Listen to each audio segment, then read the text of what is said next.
Word ही same हमारे passage में मिलेगा? बिल्कुल भी नहीं। इसका हमें पैराफ्रेजिंग वर्ड ही मिलेगा। जस्ट लाइक दैट ये क्लास रीडिंग की है स्पेशल उन स्टूडेंट्स के लिए जो घर पे बैठकर अपनी IELTC की तैयारी कर रहे हैं। अगर आप घर पे बैठे हो, घर पे बैठकर आप तैयारी कर रहे हो, रियल एग्ज़ाम से तैयारी करोगे तो 100% आपका भी स्कोर आएगा। यहाँ पर देख सकते हो, आज की डेट की बात करें तो आज जो डेट है वो 4 दिसंबर है। 2 दिसंबर का एग्ज़ाम होकर गया है। Task 1 task 2 reading 1 passage plus उससे पहले की बात करते हैं 25 नवंबर को एग्ज़ाम होकर गया है। स्क्रीन रिकॉर्डिंग स्क्रीनशॉट्स आपकी स्क्रीन के ऊपर अवेलेबल हैं, चाहे आप पंजाब से हो, गुजरात से हो, हरियाणा से हो, ऑल ओवर इंडिया से हो, या फिर आउट ऑफ इंडिया से हो, तो प्रेडिक्शन 100% हिट गई है। किसी भी स्टूडेंट को प्रेडिक्शन प्लस PDF चाहिए, आप हमें व्हाट्सएप के ऊपर मैसेज करके इनको बाय कर सकते हो। इस PDF को तभी बाय करना क्योंकि ये रियल एग्ज़ाम की होती है। अगर आपने बैंड स्कोर लेने हैं तो अगर आपको बैंड स्कोर चाहिए, आपकी रिक्वायरमेंट कंप्लीट नहीं हो रही, 5.5 रह जाती है या फिर 5 रह जाती है, तो आप बहुत अच्छे से स्कोर ले सकते हो। अगर 6 भी आ रहे हैं, जितने ज़्यादा आपके बैंड स्कोर होंगे जितनी ज़्यादा आपकी प्रोफाइल अच्छी होगी उतने ही अच्छे आपका वीज़ा आएगा। So drop me message on WhatsApp. बहुत बार एक चीज़ नोटिस की है कि बहुत ज़्यादा स्टूडेंट्स को वन वर्ड रीडिंग में प्रॉब्लम आती है। मतलब कि वन वर्ड की जो रीडिंग है उनको कहते हैं ना कि एक लोकेशन भी मिल जाती है, वो कंफ्यूज हो जाते हैं अब इसका आंसर मैं क्या लगाऊं। तो आपका आंसर जो होता है वो आपके क्वेश्चन में ही अवेलेबल होता है, बट कैसे आप उसको फाइंड कर सकते हो हम इस वीडियो में आपको बहुत अच्छे तरीके के साथ समझाएंगे और कोशिश करेंगे कि इन द फ्यूचर जब भी आप रीडिंग करो आपकी फिल अप द ब्लैंक्स कभी भी रॉन्ग ना जाए। एक चीज़ अपने माइंड में पहले ही आप सेलेक्ट कर लिया करो। जितने भी मुझे देख रहे हैं स्टूडेंट, मैं आपकी से कोई पैसे नहीं ले रहा इस चीज़ को सिखाने के लिए।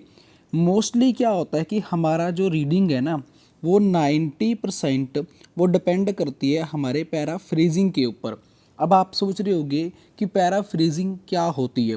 पैराफ्रेजिंग मतलब होता है जो हमारे सामने वर्ड्स हैं इसके ऑपोजिट वर्ड्स क्या होंगे, उसके रिलेटेड वर्ड्स क्या होंगे। फॉर एग्जांपल दैट हमारा सिमिलर है, सिमिलर का मतलब सबको पता है क्या होता है, एक स्मॉल छोटा हम जिसे बोलते हैं। बट क्या हमें सिमिलर वर्ड ही सेम हमारे पैसेज में मिलेगा? बिल्कुल भी नहीं। इसका हमें पैराफ्रेजिंग वर्ड ही मिलेगा। जस्ट लाइक बहुत अच्छे तरीके से अपने क्वेश्चन को रीड करना है और इसकी ग्रामर को समझना है। और सबसे जो मेन इंपॉर्टेंट है, जो मैं आपको बार बार कह रहा हूँ, आपकी रीडिंग इसके ऊपर डिपेंड करती है, पैराफ्रेजिंग के ऊपर। तो आज मैं आपको इस वीडियो में सिखाऊंगा कि पैराफ्रेजिंग कर कर आप कैसे बहुत अच्छे बैंड स्कोर ले सकते हो।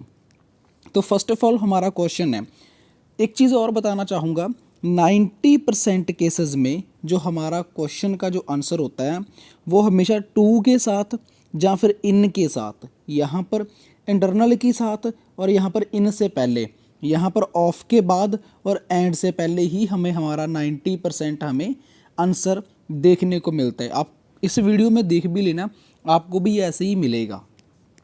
तो हमारा पहला क्वेश्चन है, हमारा पहले क्वेश्चन के ऊपर चलते हैं। सम प्लास्टिक्स, यहाँ पर किसकी बात कर रहा है? सबसे मेन इंपॉर्टेंट, यहाँ पर वो ऑल प्लास्टिक की बात नहीं कर रहा, all over plastic, all over everything की बात नहीं कर रहा। यहाँ पर जस्ट बात कर रहा है एक सम प्लास्टिक की। समझने की कोशिश करो कि सम प्लास्टिक मतलब कि कुछ प्लास्टिक ही, जो हमारा मेन वर्ड है। Behave in a similar way to, कि क्या करता है? बिहेव करता है, कुछ ना कुछ चेंज करता होगा, कुछ ना कुछ उसमें चेंजेस आते होंगे। बिहेव इन ए सिमिलर वे, कि कुछ प्लास्टिक है मतलब चेंज करता है अपने वे को, किसको? सिमिलर वे टू, वे को चेंज करता है। इन दैट दे, मतलब कब करता है? सबसे बड़ी चीज़, इन दैट दे कब करता है? Melt under the heat and can be moulded into new forms, कि वो अंडर द हीट अपने आप को क्या करता है?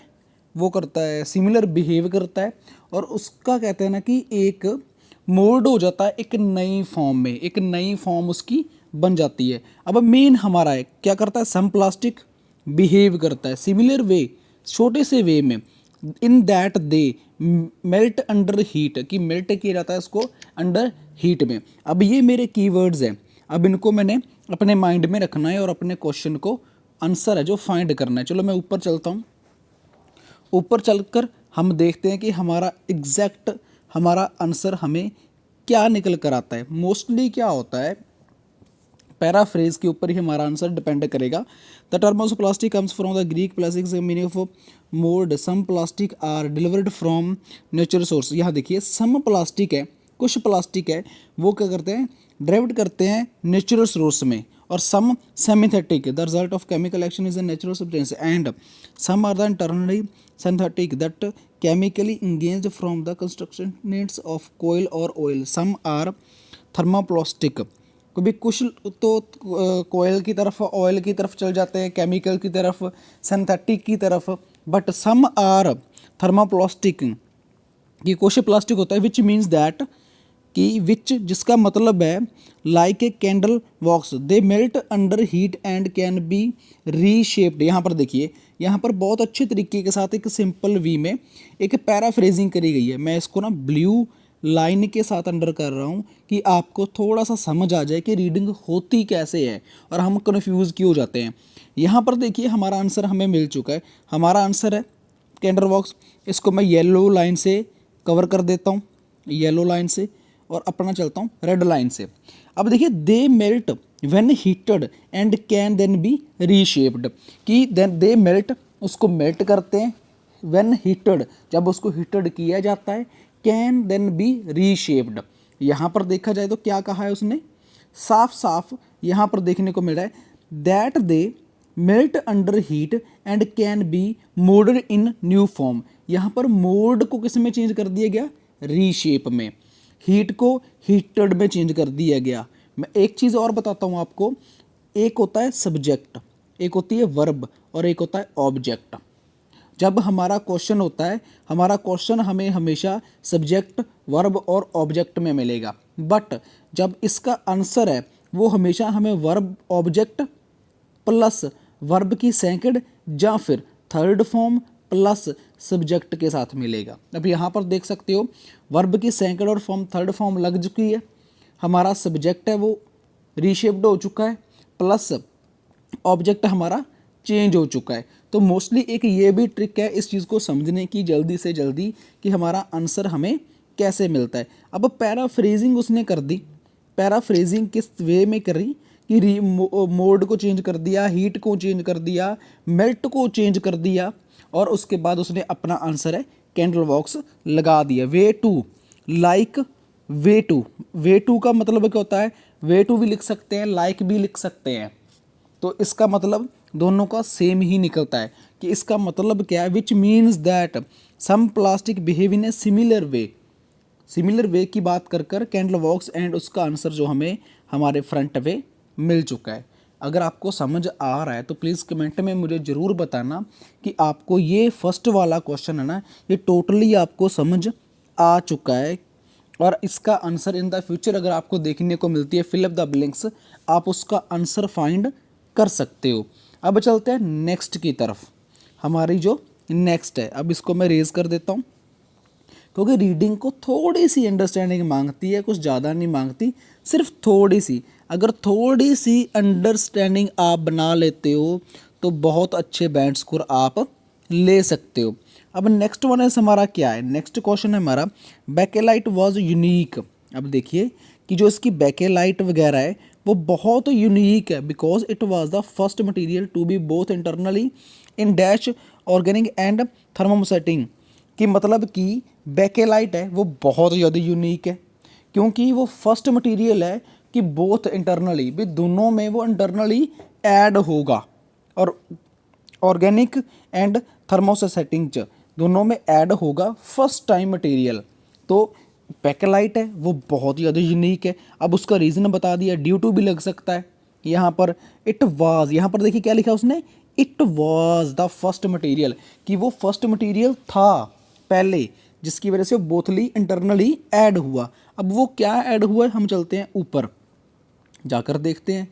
यहाँ पर फर्स्ट टोटली तो मुझे मिल चुका है और आगे मुझे लोकेशन भी मिल चुकी है। यहाँ पर देखा जाए तो उसने क्या लिखा है, like they can not rivet their organisation and their shaped, the shapes is thus fixed for ever, उसकी जो शेप है वो फिक्स्ड रहती है for ever. Bakelite had destination of being the first totally synthetic, ये हमारा आंसर है। मैं इसको येलो के साथ कर देता हूँ, सिंथेटिक थर्मोवेस्टिंग प्लास्टिक। अब ये हम देखिए कि यहाँ पर उसने क्या कहा, बैकलाइट हैड है डेस्टिनेशन, यहाँ पर उसने क्या लिखा, Bakelite was unique because is the first material. यहाँ पर फर्स्ट टोटली लिखा हुआ है उसने और डायरेक्ट हमारा आंसर हमें दे दिया गया। ये थोड़ा सा इजी था आंसर, बट हमने क्या समझना है, इसकी ग्रामर को समझना है। यहाँ पर देखिए इट वाज लगा हुआ था, it was the first material, और यहाँ पर उसने हैड लगा दिया। बैकलाइट हैड मतलब कि पास्ट की ही बात कर रहा है, आपने हैड हैज़ हैव सुना होगा, उसके सेम लाइक उस चीज़ को being the first totally thermosetting plastic में ऐड कर दिया गया। तो हमारा जो बेस्ट आंसर है किसको ऐड किया गया, सिंथेटिक को ऐड कर कर उसने अपना आंसर को फाइंड कर दिया। अब तीसरे वाला जो आंसर है ना, ये आपने फाइंड करना है। तीसरा आप फाइंड करोगे और मुझे कमेंट बॉक्स में बताओगे कि इसका राइट आंसर क्या है। अगर आपका आंसर राइट गया तो मैं आपको वहाँ पर ही कमेंट कर दूंगा, अगर आपका आंसर रॉन्ग गया तो भी मैं आपको कमेंट कर दूंगा। ठीक है सर, तो आप थर्ड आंसर को फाइंड करें। थर्ड आंसर आपको इस पैराग्राफ में मिलेगा, मैं ब्लू लाइन के साथ उसको अंडरलाइन कर रहा हूँ।